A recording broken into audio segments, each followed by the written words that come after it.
إن الحمد لله نحمده ونستعينه ونستغفره ونعوذ بالله من شرور أنفسنا ومن سيئات أعمالنا من يهد الله فلا مضل له ومن يضلل فلا هادي له أشهد أن لا إله إلا الله وحده لا شريك له وأشهد أن محمد عبده ورسوله لا نبي بعد. قال الله تعالى في كتابه الكريم: يا أيها الذين آمنوا اتقوا الله حق تقاته فلا تموتن إلا وأنتم مسلمون.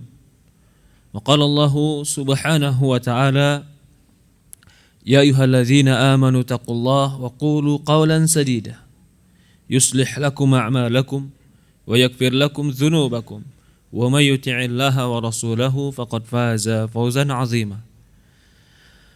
فإن أصدق الحديث كتاب الله وخير الهدي هدي نبينا محمد صلى الله عليه وعلى آله وصحبه وسلم. شر الأمور محدثاتها فإن كل محدثة بدعة فإن كل بدعة ضلالة فإن كل ضلالة في النار. أعاذني وإياكم من النار. Ya ibadallah, para hadirin jemaah salat Jumat yang dimuliakan dan dirahmati oleh Allah Subhanahu wa taala, usikum wa nafsi bitaqwallah faqad fazal muttaqun. Saya wasiatkan kepada diri saya pribadi dan kepada seluruh jamaah agar bertakwa kepada Allah Subhanahu wa taala. Sesungguhnya orang-orang yang bertakwa kepada Allah Subhanahu wa taala, merekalah orang-orang yang mendapatkan kesuksesan di dunia dan di akhirat. Ya ibadallah, para hadirin jamaah yang dimuliakan dan dirahmati Allah Subhanahu wa taala, di antara kebaikan yang Allah berikan kepada kita adalah Allah berikan kepada kita kebaikan berupa pekerjaan. Bekerja di dalam Islam itu merupakan kebutuhan darurat yang Islam menganjurkan, bahkan Islam memerintahkan bagi mereka atau bagi kita kaum muslimin, bahkan secara umum manusia secara umum, bekerja itu adalah kebutuhan yang dasar. Dari ini pula maka Allah tumbuhkan hasrat di dalam tubuh manusia. Hasrat ingin makan, hasrat ingin berkeluarga, hasrat ini jika diletakkan pada tempatnya dan diporsikan pada porsi yang benar, maka dia menjadi sebuah pendorong kebaikan. Di antara pendorong kebaikan adalah mendorong kita untuk menjadi rajin, mendorong kita untuk beraktivitas, mendorong kita untuk berpikir karena adanya hasrat tadi. Di dalam Islam, Rasulullah SAW mengatakan dalam sebuah hadis, "Ma'akala ahadun ta'amun qattu khairun min an ya'kula min amali yadihi. Fa inna Nabi Daud kana alaihi salam kana la ya'kulu ta'ama illa min amali yadihi."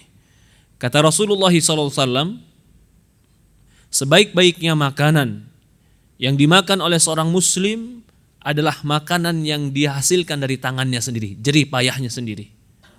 Bahkan dahulu Nabi Daud alaihissalam tidak mau makan makanan kecuali dari hasil jerih payahnya sendiri. Para nabi dahulu semuanya orang-orang yang berusaha, berdagang, memiliki kemampuan atau mereka memiliki profesi-profesi. Ada yang menjadi profesi sebagai pandai besi, ada yang memiliki profesi sebagai tukang kayu, ada yang menjadi profesi sebagai pedagang. Bahkan kana Nuh alaihissalam najjar. Rasulullah mengatakan dahulu Nuh alaihissalam adalah seorang pandai kayu, tukang kayu. Bahkan dalam sebuah hadis dikatakan, "Ma ba'atsallah nabiyyan illa ra'al ghanam." Tidaklah Allah utus seorang nabi kecuali dia menjadi seorang pengembala kambing. Ayat dan hadis-hadis yang semakna dengan ini. Bahkan ketika dalam Al-Quran Allah Subhanahu wa taala bercerita tentang salat Jumat, setelah itu Allah mengatakan, "Idza nudiya lis-salati min yaumil jum'ati fas'au ila dzikrillahi wa dzarul bai'." Jika kalian dipanggil di hari Jumat untuk zikir dan salat mengingat Allah, maka tinggalkan jual beli. Fa idza qudiyatis shalat, jika salat telah selesai, fantashiru fil ard. Allah perintahkan bertebaranlah di muka bumi mencari kebaikan dari Allah. Allah tidak perintahkan untuk tetap duduk di masjid, tapi Allah perintahkan untuk bertebaran di muka bumi mencari keutamaan dan kebaikan dari Allah. Islam, di dalam rukun Islam ada 5 rukun Islam. Tetapi di antara 5 ini ada 2 rukun Islam yang dilakukan dan dapat dilakukan ketika kita punya harta. Zakat, rukun Islam. Orang yang bisa berzakat adalah orang yang punya harta. Haji, rukun Islam. Orang yang berhaji pun adalah orang-orang yang mempunyai harta. Maka bagi seorang mukmin bekerja mencari dunia atau mencari harta, itu adalah penyempurna daripada agama, penyempurna daripada rukun Islam. Maka kalau ini menjadi penyempurna dari rukun Islam, dia harus memperhatikan ketentuan-ketentuan dan bimbingan-bimbingan Islam bagaimana seharusnya seorang pekerja itu bersikap. Ya ibadallah, para hadirin jamaah yang dimuliakan dan dirahmati Allah Subhanahu wa taala, seseorang dia menjadi pekerja yang baik bukan hanya dikarenakan dia memiliki kemampuan secara pendidikan atau kemampuan secara keahlian, tapi ada dasar yang paling penting bagi seorang pekerja. Sebelum dia memiliki sertifikat keahlian tadi, ada hal yang paling penting yang harus dipahami. Yang paling penting hal dipahami adalah dia bekerja itu adalah ibadah. Dia bekerja itu adalah mencari ridho Tuhannya. Dia bekerja untuk bisa mencari atau memfasilitasi dirinya agar lebih dekat kepada Tuhannya. Jadi bukan hanya sekedar mengumpulkan, bukan hanya sekedar bekerja, bukan hanya sekedar dia berfoya-foya ketika mendapatkannya, dia punya tujuan yang besar. Dia punya sebuah landasan yang kokoh dan dia mempunyai sebuah pendorong yang membuat dia selalu di atas kebaikan. Dia bekerja dikarenakan ingin dekat dengan Tuhannya. Ini dasar akhlak yang harus dimiliki oleh seorang mukmin. Maka kalau dia memahami bahwasannya pekerja atau bekerja itu adalah sebuah ibadah, maka dia harus mendasarkan ibadah ini di atas kebaikan karena Allah.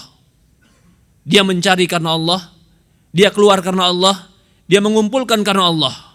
Kalau ini pun dia pahami, maka dia harus menjadikan pekerjaannya sesuai syariat Allah. Kalau dia menjadikan pekerjaan tidak sesuai syariat Allah, lalu dia katakan saya bekerja karena Allah, ini sesuatu perkataan yang saling bertentangan.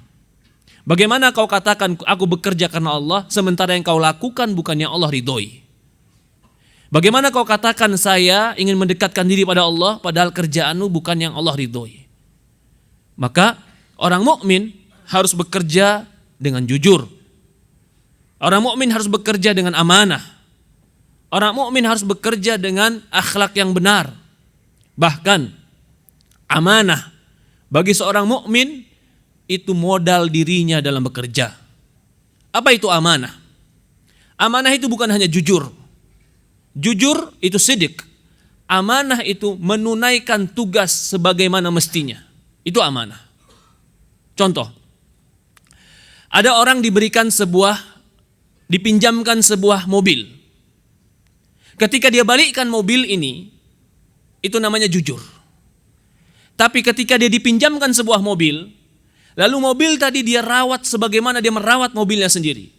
Kebersihannya dia jaga, menggunakannya sebagaimana menggunakan mobil sendiri. Itu bukan hanya jujur, itu amanah. Ini yang harus dimiliki oleh seorang mukmin, amanah. Amanah dalam bekerja berarti dia mempekerjakan pekerjaannya sesuai sebagaimana yang terbaik yang bisa dia kerjakan. Itu namanya amanah.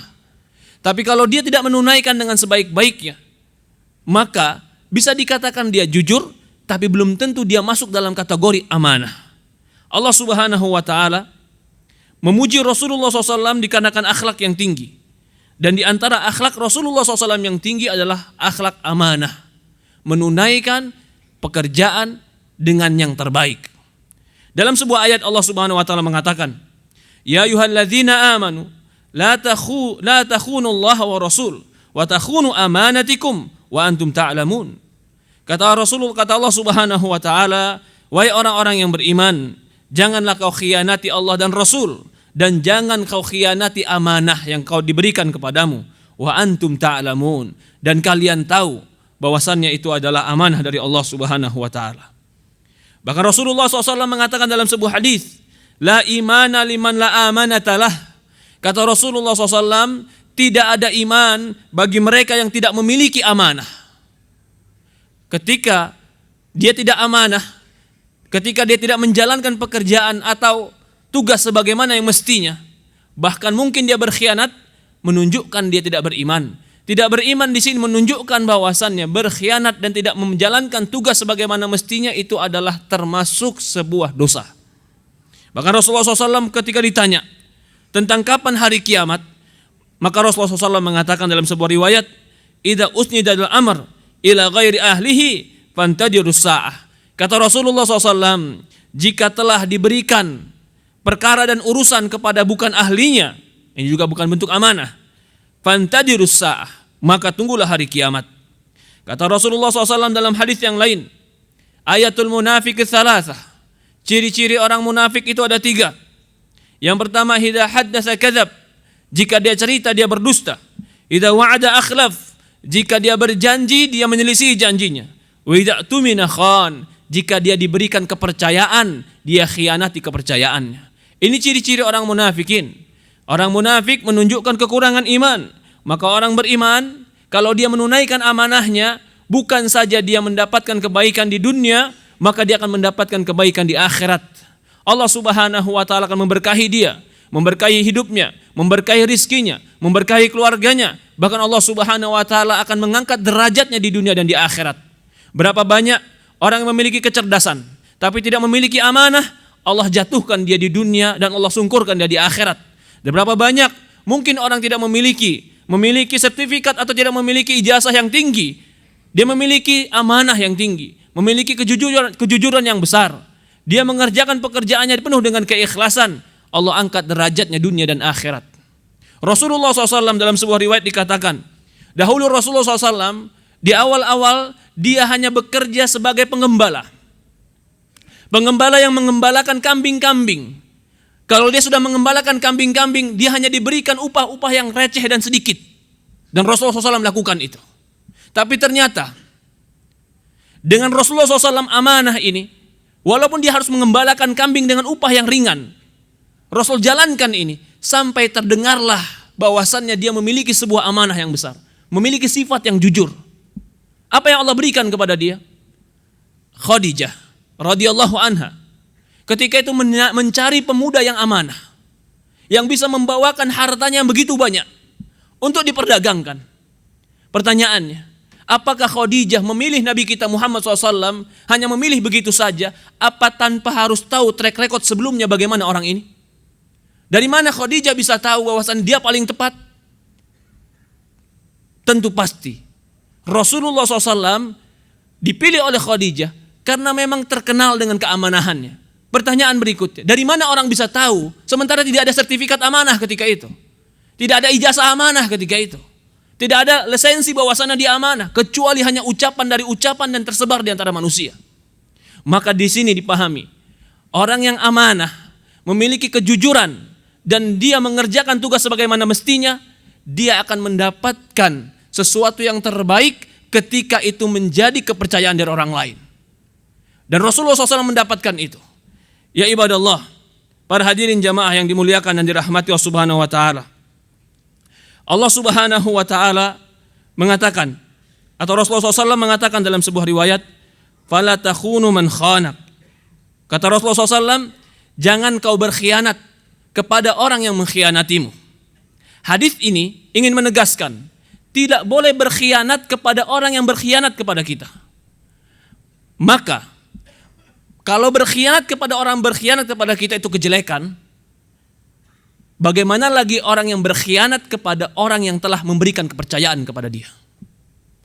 Kalau dia berkhianat kepada orang yang telah berkhianat, dianggap salah dalam Islam. Kalau ada orang berkhianat kepada kita, kita tidak boleh berkhianat kepada dia. Kalau kita ingin menuntut hak kita karena dia khianat, silahkan. Tapi kita tidak boleh mengkhianati dia lagi. Bagaimana dengan orang yang telah memberikan amanah kepada kita, kepercayaan kepada kita, lalu kita khianati kepercayaan itu? Itu bukan ciri dari seorang mukmin. Bahkan Rasulullah mengatakan itu adalah ciri daripada kemunafikan. Yang Rasulullah katakan idza tumina khan, di antara bentuk daripada sifat munafikin, jika dipercaya dia berkhianat. Ya ibadallah, para hadirin jamaah salat Jumat yang dimuliakan dan dirahmati Allah Subhanahu wa taala. Semua kita memikul amanah. Dan amanah ini merupakan ibadah dari Allah. Dan amanah ini yang kita tunaikan itu akan membuktikan nilai diri kita. Kalau kita mengkhianatinya, maka sehebat apapun syahadat atau sertifikat yang kita miliki, maka tidak akan berarti kalau amanah tidak dikerjakan. Tapi kalau amanah itu dikerjakan, Allah yang memiliki langit meridhoi, manusia yang di bumi akan mencintai. Barakallahu lakum fil Qur'anil Karim wa nafa'ani wa iyyakum bima fihi minal ayati wa dzikril hakim wa taqabbalallahu minni wa minkum tilawatuh wastaghfiruh innahu huwal ghafurur rahim.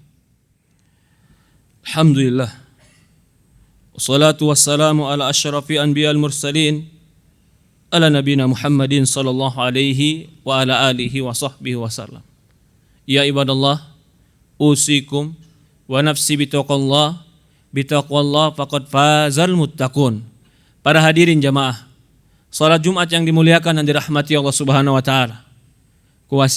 Saya wasiatkan kepada diri saya pribadi dan kepada seluruh jamaah agar bertakwa kepada Allah. Sesungguhnya ketakwaan itu akan mengantarkan kepada kesuksesan di dunia dan di akhirat.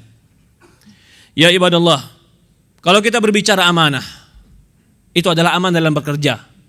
Itu merupakan sebuah kebaikan, kejujuran, dan merupakan sebuah nilai modal untuk seseorang mendapatkan kebaikan dunia dan akhirat. Tapi ada amanah lain selain kita amanah sebagai pekerja, yaitu amanah dari Allah Subhanahu wa taala. Kita ini diciptakan untuk beribadah kepada Allah. Kita diciptakan oleh Allah Subhanahu wa taala, diamanahkan untuk menunaikan tugas kita sebagai hamba-hamba Allah, mentauhidkan Allah, menjauhkan kesyirikan, menunaikan salat, berpuasa di Ramadan, membayar zakat. Allah Subhanahu wa taala mengatakan, kata Allah Subhanahu wa taala, "Wa ma khalaqtul jinna wal insa illa liya'budun." Kata Allah Subhanahu wa taala, tidaklah kuciptakan jin dan manusia kecuali beribadah kepadaku. Maka beribadah kepada Allah itu juga amanah dari Allah yang harus kita kerjakan. Salat 5 waktu itu pun merupakan amanah dari Allah yang wajib kita kerjakan. Mengeluarkan zakat dari harta kita itu pun amanah dari Allah yang wajib kita keluarkan. Jangan kita menelantarkan tanggung jawab dari Allah Subhanahu wa taala. Karena ketika kita menelantarkan tanggung jawab kita di hadapan Allah Subhanahu wa taala, maka Allah Subhanahu wa taala akan memberikan kepada kita hukuman-hukuman yang sesuai Allah Subhanahu wa taala berikan. Maka seorang mukmin selain dia menunaikan amanahnya sebagai pekerja, bertanggung jawab terhadap amanah yang diberikan kepada dia, maka dia juga harus bertanggung jawab terhadap amanah yang Allah berikan. Di antaranya adalah amanah salat. Salat 5 waktu ini amanah dari Allah Subhanahu wa taala. Rasulullah mengatakan, "Awwalu ma yuhasabu bihi 'abdu yaumal qiyamah an 'amali salat." Kata Rasulullah SAW, amalan yang pertama kali nanti dihisab di hari kiamat dari seorang hamba adalah salatnya. Kalau salatnya diterima, maka akan diterima seluruh amalnya. Kalau salatnya ditolak, maka akan ditolak seluruh amalnya. Maka salat itu merupakan kewajiban mukmin. Satu hari lima waktu untuk mengerjakan salat. Jika dia tidak menunaikan salat ini, maka dia termasuk orang-orang tidak amanah. Ya ibadallah, para hadirin jamaah yang dimuliakan dan dirahmati Allah Subhanahu wa taala. Kalau kita menunaikan tugas-tugas yang dari Allah berupa ibadah kepada Allah, maka kita akan meraih ketakwaan, dan orang yang bertakwa akan Allah berikan jalan kemudahan di dunia dan di akhirat. Allah Subhanahu wa taala berfirman, "Wa may yattaqillaha yaj'al lahu makhraja wa yarzuqhu min haitsu la yahtasib." Barang siapa yang bertakwa kepada Allah, Allah berikan bagi dia jalan keluar, dan Allah berikan dia rizki dari arah yang dia tidak sangka. Para hadirin jamaah salat Jumat yang dimuliakan dan dirahmati Allah Subhanahu wa taala, maka tunaikanlah amanah dari Allah berupa ibadah. Tunaikanlah amanah berupa pekerjaan kita, dan jangan pernah amanah pekerjaan kita berbenturan dengan amanah dari Allah Subhanahu wa taala. Karena amanah dari Allah itu kita pikul dan kita telah mengambilnya dari Allah Subhanahu wa taala untuk kita tunaikan. Semoga Allah Subhanahu wa taala merahmati kita. Semoga Allah Subhanahu wa taala memudahkan langkah-langkah kita untuk menjadi hambanya yang bisa menunaikan amanah. Allahumma shalli ala Muhammad wa ala Muhammad kama shallaita ala Ibrahim innaka Hamidul Majid. Allahumma barik ala Muhammad wa ala Muhammad kama barakta ala Ibrahim innaka Hamidul Majid. Allahumma nas'alukal huda wat tuqa wal afafa wal ghina. Allahumma arinal haqqa haqqan warzuqna ittiba'ah wa arinal batila batila warzuqna tinabah. Allahumma ya muqallibal qulub tsabbit qulubana ala dinika wa tsabbit qulubana ala ta'atik. Rabbana ighfir lana wa liwalidayna warhamhuma kama rabbayana shaghira. Rabbana atina fid dunya hasanah wa fil akhirati hasanah wa qina adzaban nar. Walhamdulillahi rabbil alamin. Qimus shalah. Allahu akbar, Allahu akbar.